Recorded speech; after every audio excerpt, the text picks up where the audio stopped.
शैतान की तरफ से। बहरहाल ये मुफ्ती साहब लोगों का काम है। अभी आप कह देंगे कि कहाँ से आए अनाउंसर को उठा लिया, खतीब का भी यही काम कर रहा है, निकाबत यही कर रहा है।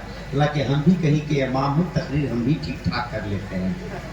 किसी दिन आ जाए गिरिडीह, पता चलेगा। बहरहाल आया ना कोई हर्फ अलिफ लाम बच गया, आया ना कोई हर्फ अलिफ लाम बच गया, अल्लाह के रसूल का फरमान बच गया। नेज़े पे चढ़ के कहने लगा मुर्तजा का लाल, ये सर कट गया तो क्या हुआ, इस्लाम बच गया। नेज़े पे चढ़ के कहने लगा मुर्तजा का लाल, ये सर कट गया तो क्या हुआ, इस्लाम बच गया। क्या शेर अच्छा नहीं था?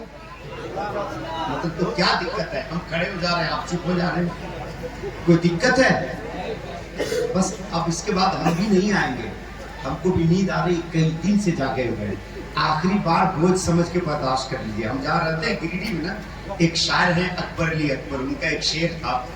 फुटपाथ पे पड़ा था कल रात एक बेचारा, भूखा था कई दिन से दुनिया से जब सधारा, कुर्ता उठा के देखा तो पेट पे लिखा था, सारे जहां से अच्छा हिंदुस्तान हमारा, हम बुलबुले हैं इसकी ये गुलसिता हमारा। एक लड़के ने शेर को बड़ा क्या लिखने वाले ने लिख दिया भाई, सारे जहां से अच्छा हिंदुस्तान हमारा। हिंदुस्तान में 24 करोड़ लोग ऐसे होते हैं जिनको एक वक्त की रोटी वक्त पे नहीं मिल पा रही। ये सोचकर मेन सड़क पे जा रहा था, पीछे से एक ट्रक आया, ट्रक के चपेट में वो लड़का आकर के गिर गया, चोट आई, बेहोश हो गया। लोग उठा के लेके गए सदर अस्पताल, डॉक्टर पानी छिड़का, होश में लाया। होश में लाने के बाद खरोंच आया था, मरहम पट्टी किया। मरहम पट्टी करने के बाद डॉक्टर ने पूछा, बेटा इतना क्यों कांप रहे हो? इतनी चोट तो तुमको नहीं लगी है जितना कांप रहे हो, क्या मामला है, क्यों इतना कांप रहे हो? कहा सर मामला चोट का नहीं। कहा क्या मामला है? कहा सर जिस ट्रक से चोट लगी ना, उसके पीछे लिखा था हम फिर मिलेंगे। बस यही डर है कि मैं कांप रहा हूँ। आप ये सोच रहे हैं फिर अब रोक मिलेगा, फिर परेशान करेगा, इत्मीनान है। आज रात आखिरी बार बोझ समझ के मुझको बर्दाश्त कर ले। लेकिन मैं चाहूंगा कि आप मुस्कुरा गए हैं तो फिर एक बार हाथों को बुलंद कर लें। अगर आप अपनी जान से ज्यादा हुसैन की जान से मोहब्बत करते हैं, अपनी माँ से ज्यादा हुसैन की माँ से मोहब्बत करते हैं, अपने बाप से ज्यादा हुसैन के बाप से मोहब्बत करते हैं, दोनों हाथों को उठाएं और एक बार बोले या हुसैन, या हुसैन, या हुसैन। बेटे अभी अच्छी गुफ्तगू हो गई। अल्लामा अब्दुल रज़ाक साहब किबला, जो मैं पढ़ने जा रहा हूँ, अगर मैं गलत पढ़ूं तो आप मेरे सरपरस्त हैं, मेरा गिरेबान थाम दीजिएगा। और अगर शेर अच्छा हो तो अपने बच्चे को आप दुआ दीजिएगा। मेरे आका है, एक मिनट सुन ले। हज़रत हाफिज़ मुजीबुल्लाह साहब किबला सबके इमाम है, देख लें आप इनके पीछे इतना देते हुए हाज़िर इमाम कहते हैं, शेर अच्छा होगा तो अपने बाबू के ये दुआ देंगे, जब ये दुआ देंगे तो आप वहीं से बैठे बैठे सुभान अल्लाह कहते। मेरे आका बिस्तरे अदालत पे लेटे, हजरत पे देखिएगा। अब यही शेर सुनने के बाद जिस पे आप 200 रुपए देते हैं, लेकिन वो आप आज 500 में तब्दील कीजिएगा, मुझको मालूम है। ये इसको अब देखिए, मेरे आका बिस्तरे अदालत पे लेटे, हजरत फातिमा ज़हरा अंदर, दरवाजे पे आके किसी ने दस्तक दिया। कौन? मैंने सुना है रसूल की तबीयत अलील है, मैं देखने आया हूँ। हजरत फातिमा वापस कर देती है। दूसरे दिन फिर आने वाला है, हजरत फातिमा फिर वापस कर दी। तीसरे दिन फिर आया, मेरे फातिमा वापस करने वाली थी। मेरे आका पूछते, बेटा कौन? कहा या रसूल अल्लाह, ये आने वाला मुसाफिर कहता है आपकी इयादत करना चाहता है। मेरे आका फरमाते हैं, बेटी बेटी, आने वाला कोई इंसान नहीं है, ये फरिश्ता है जो बेटी को बाप से जुदा कर देता है, भाई को भाई से जुदा कर देता है, दोस्त को दोस्त से जुदा कर देता है। बेटी उसको आने की इजाजत दी। हजरत फातिमा ने इजाजत दिया, तब मलकुल मौत अंदर आया। अब शेर सुनिए, किस वास्ते दरवाजा ज़हरा पे रुके हो? किस वास्ते दरवाजा ज़हरा पे रुके हो? तुमको तो इजाजत की जरूरत नहीं होती। फरिश्ते से, किस वास्ते दरवाजा ज़हरा पे रुके हो? तुमको तो इजाजत की जरूरत नहीं होती। बोला मलकुल मौत, कदम कैसे बढ़ाऊं, ارے کوشش تو بہت کرتا ہوں ہمت نہیں ہوتی. بولا ملک الموت قدم کیسے بڑھاؤں, بولا ملک الموت قدم کیسے بڑھاؤں, کوشش تو بہت کرتا ہوں ہمت نہیں ہوتی. مجھ کو معلوم ہے فیروز بھائی آپ کی یہ حیثیت نہیں ہے لیکن میری یہ حیثیت ہے. ہاں یا اللہ زیادہ مانگنا بھی نہیں ہے, ورنہ ایک فقیر گیا تھا نا ایک مالدار آدمی کیا دینا نہیں تھا, کہا اللہ کے نام پر 100 روپیہ دے دو. مالدار آدمی باہر نکلا, بولا بے اتنا بڑے گھر میں آئے ہو تم اپنی حیثیت دیکھ کے کیوں مانگ رہے ہو, میری حیثیت دیکھ کے مانگتا, 1000 10,000 50,000 مانگتا. چلا آیا اتنے بڑے بارگاہ میں 100 روپے مانگا, چلا گیا. ایک ہفتے کے دن بعد آیا, بولا اللہ کے نام پہ 1000 روپیہ دے دو. پھر وہ نکلا, بولا بے تم بڑی کوٹھی دیکھا مانگنے چلا آیا, اپنی حیثیت دیکھ کے مانگا ہوتا. مطلب ہے سب کو اپنی حیثیت کا پتا, مجھ کو اپنی حیثیت کا پتا.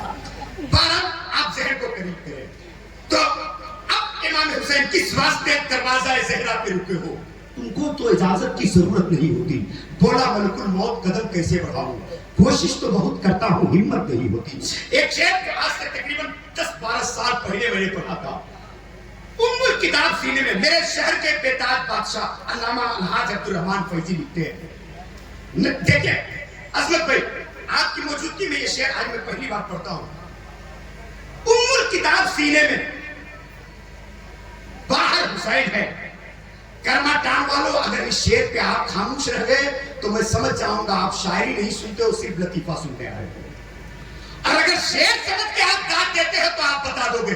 لیکن اس سے پہلے ایک بار اور کوئی ایک آدمی بولتے یا حسین. یہ ایک آدمی ہے تو ہر آدمی وہ سمجھے وہ ایک آدمی ہم ہے. ایک بار لہک کے کہتے یا حسین, یا حسین. ام الکتاب سینے میں باہر حسین ہے. آپ کا بھائی آپ کو سبق سنا دے گا انشاءاللہ. ام الکتاب سینے میں باہر حسین ہے, جوش نبی ہے رہسی جس پر حسین ہے. ام الکتاب سینے میں قرآن, ام الکتاب, ام الکتاب سینے میں باہر حسین ہے, جوش نبی ہے رہسی جس پر حسین ہے. ارے بیت الخلا پہ بھی کوئی لکھتا نہیں یزید, تعویذ بن کے آج بھی گھر گھر حسین ہے. بیت الخلا پہ بھی کوئی لکھتا نہیں یزید, تعویذ بن کے آج بھی گھر گھر حسین ہے. بیت الخلا پہ بھی کوئی لکھتا نہیں یزید. بس آخری بات آپ کو معلوم ہے, ابھی مفتی صاحب کی نے آپ کو بتایا, کربلا کے میدان میں امام حسین کو 72-82 لوگوں کو مٹانے کے لیے 22,000 لشکر زرار آیا تھا. مگر نتیجہ کیا نکلا, کربلا میں تھے مگر اب دل کے اندر ہے حسین. کربلا میں تھے مگر اب دل کے اندر ہے حسین. بے گھر یزید ہو گیا ہر گھر کے اندر ہے حسین. کربلا میں تھے مگر اب دل کے اندر ہے حسین. بے گھر یزید ہو گیا ہر گھر کے اندر ہے حسین. تو میں مبارکبادی پیش کرتا ہوں اسی حسین پاک کی بارگاہ میں. خراج محبت پیش کرنے کے لیے آپ نے تاجدار کربلا کا انعقاد کیا ہے. کرما ٹانڈ والوں, اللہ آپ کی اس محبت کو قبول و مقبول فرما لے. اب آئیے تیزی کے ساتھ اس شاعر کا استقبال کیا جائے جس شاعر نے پورے ملک کو لہجے کے اعتبار سے اپنی مٹھیوں میں کیے ہوا ہے. میں جانتا ہوں پورے ملک ہندوستان میں جب جلسے کے لوگ تاریخ رکھتے ہیں تو سب سے پہلے سوچتے ہیں کہ کاش میرے جلسے میں عظمت رضا بھاگلپوری اپنا وقت دے دیتے ہیں. آج کرما ٹانڈ والوں, قاری مجیب اللہ صاحب قبلہ کی مہربانی, ان کی دعائیں رہی کہ بھائی عظمت رضا بھاگلپوری جیسے مشہور مقبول شاعر کو آپ کی بارگاہ میں لا کر کے کھڑا کر دیا. اگر اس مقبول ترین شخص کو سننا ہے تو آئیے دیانتداری کے ساتھ اپنے مہمان کا استقبال کر لیں. کرما ٹانڈ والے جیسے اپنے مہمانوں کا استقبال کرتے ہیں آپ بتا دیں کہ سامان تجارت میرا ایمان نہیں ہے, ہر طرف جھکے سر یہ میری شان نہیں ہے. اللہ میرے رزق کی برکت نہ چلی جائے, کئی دن سے میرے گھر کوئی مہمان نہیں ہے. یہ علماء کرام مہمان بن کر کے آئے ہیں تو اپنے مہمان کا استقبال. نعرہ تکبیر, نعرہ رسالت, مسلک اعلی حضرت, علماء اہل سنت, نعرہ تکبیر.